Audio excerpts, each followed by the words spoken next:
The Barefoot Contessa. That's right, folks. This marks a lot of number twos for us on this channel. It's our second Mankiewicz picture. It's our second Gardner picture, or is it the third Gardner picture? I can't remember, but it's also the second bogey, which is kind of exciting. I saw this on TCM one night. I said it's time to watch. I put it on the PVR and had a great time.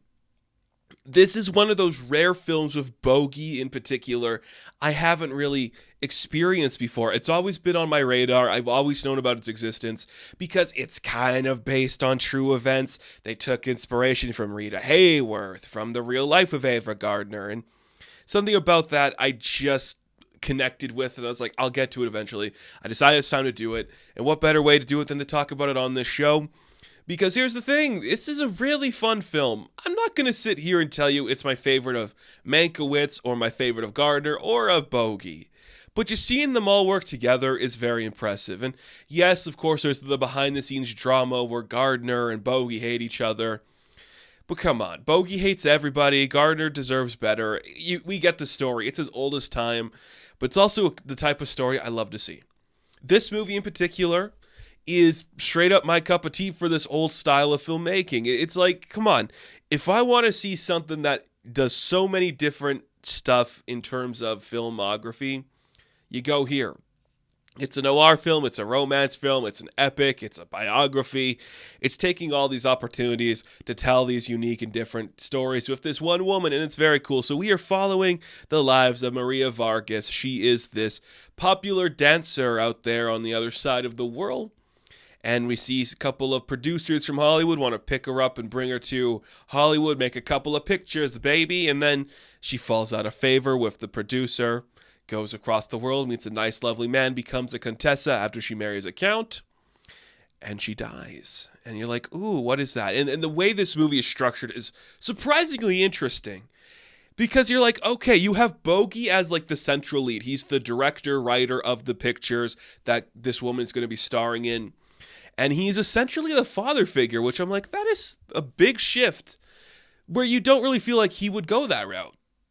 Because this is around the time of Sabrina, and in Sabrina, he still gets with Audrey at the end, even though he's like an old man. And here, he's like, I think 54 in real life. He's going to die a couple years after the release of this film. And he's like willing to be the older man, which is very fascinating to see and a very cool idea for him. Because he's good at it. And again, we could spend countless hours talking about Bogey and his work, but Humphrey Bogart just has this certain energy about him that is undisputable. It is gruff, no one has his voice, and the way he is kind of just like willing to play the older man here is very impressive. It looks like he's genuinely excited, which is a sign of good acting because it sounds like he had a terrible time working on this movie. But the way he's just like smiles when he sees this woman, is willing to play into her favor, look like an older man, be kind of silly at times, be kind of like the joke, have the younger actors be his boss is kind of shocking. He's not like in control. He has people that talk down to him. It's kind of beautiful. It's kind of just really fun to see him take control of that. And there is like the narration from him. He is like the central figure in her life, the one she confides in, the one she trusts.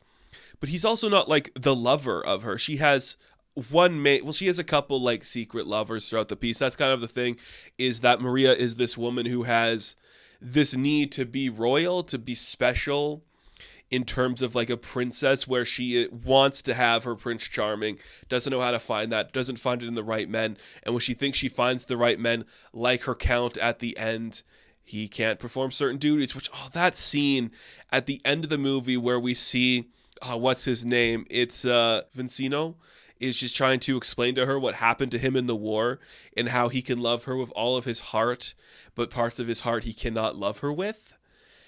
And she understands that to mean a certain thing. And that means that he cannot have children with her. And then she seeks the company of another man to have the child with, and it leads to her death. I'm like, fuck, dude, that's some good shit. Like, I love that. It is so powerful and amazing. And like, yeah, this woman, through every single act of this movie and every single scene she's a part of, is struggling to learn this idea of like, what does she want to be happy? She has everything she never wanted, which is a real line Ava Gardner said about her actual life, where she was kind of forced into a position that gave her everything, but it's not what she truly wanted. What she truly wanted was this thing that she could never have. And that's where the real life stuff comes in. And maybe that's why Ava Gardner connects so well to this role. Look, I love Ava. I don't know if she's my girl of this era. She's not my girl of this era. She's so stunning in this, and when they put her in some beautiful dresses, she looks amazing. The big one with the pink collar is so gorgeous when she's doing like the belly dancing. She's so stunning and beautiful, and she just has like a certain energy of this woman who is in control of every scene she's a part of, while also still maintaining like a youthful bliss, which yes, that's of the time. When you're in the 50s, that is how women are written in here, but it's still very cool to see. And she gets so much to do, more than you would expect. And the way they just set her up, like just starting off in like Italy, and she is just this beautiful girl. The entire world is obsessed with looking at her. We don't reveal her, but everyone's just watching her on stage dance. She doesn't talk to the customers. And when Bogey goes backstage to talk to her, her introduction with the feet, which is her theme, where it's just her being connected to her roots, connected to the ground, being in a situation where she is playful and happy. That's what all that means. That's a really good moment. Because this girl, she just wants to be loved. And having Ava play that perfectly defines her character. It's very impressive. She's so stunning. She is so stunning in this film. You buy every scene she's in. There's just like keeping up with the Joneses aspect of her, where every little action she makes is going to impact her career later. One of my favorite scenes in this movie is just like one of the other narrators, I think it's Edmund O'Brien's character, Oscar, who's just describing how when she goes to testify for her father killing her mother, and everyone's like, yeah, this girl just perfectly gets what she can do, and we're just going to listen to her explain this situation. I'll be on her side, even though her father murdered a man. And we're all going to buy it and believe it. And that's just the power of a beautiful woman, which is exactly the theme of this movie. This beautiful woman who, by all accounts, is used by all the men in her life for certain things. And when she doesn't act the way they perceive her to act, they lash out and try to get rid of her. You see Kirk Edwards does that when she is suddenly wants to be in favor with him. He ruins his life. Bogey's the one that tells her you can't do certain things, trying not to control her, but just to tell her, like, this is what you got to do. You can't act a certain way in the positions you're in. And even just finding the arms of her lover while her count comes to hunt her down. It is terrifying and kind of honest in that way. And that's the thing. Look, I know some people might not get it, but the power of a beautiful woman can manipulate and control a lot of men to act a certain way. And when that woman is not what you're thinking, men can go crazy and do some irrational, intense, very annoying things. But you know what? Through all of that, this film is just brilliant. It has like some weird meta-narrative about Hollywood, where Bogey's like, if this was one of my scripts, I'd slam a drink or I'd throw it in her face. But this is real life. And in real life, there's chaos. And that's a really good narration. Edward O'Brien has the, I guess, second narration aspect of things. There's a couple narrators in this, but his is just weird because his relationship is just kind of like the PR team for Kirk Edwards, and then for later on, this South American ruler of whatever. And he's just kind of like a weird role to throw in this. He's the one that wins the Academy Award for this film. And I buy that. Not only is it like the most funny role, because you're getting a guy who is an expert in comedy and willing to play off certain things like that, but he has a great physicality, great timing. I think the scene that would win you the award is the way he's talking on the phone, where Ava and Bogey are on the other line, and they know about like what happened to the mother and the father and everything going on there, and he is just reacting in one continuous take with the pauses that the people on the other line are talking to him. Subtlety is so good there, and it's so brilliant, and he is given so much to do.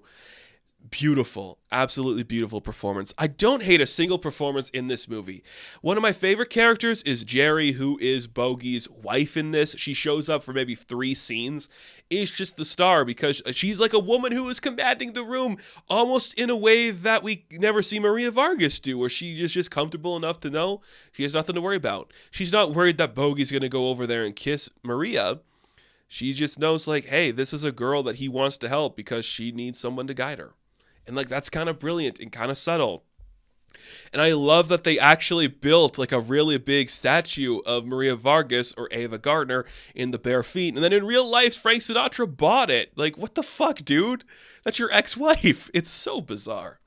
But I just respect it for that, and everything works. The dialogue is so sharp. It's kind of meta about Hollywood. It understands how like these romantic relationships play out. We see the struggles of this woman just come more vibrant and lively, and how she's trying to connect in this world. It does a really smart thing of not actually showing us the pictures she's a part of. It just shows us they have impact. She's a star. The world wants to see her because she's so striking and beautiful. This foreign beauty that as the story progresses, Ava gives a more Caucasian performance at the very beginning.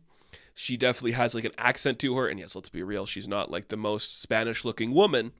But then as it progresses, she just becomes the goddess. And yes, the other South American and Italian men don't really look the part, but it's the 50s. You can't change that. We can't go back and fix it. It's just there.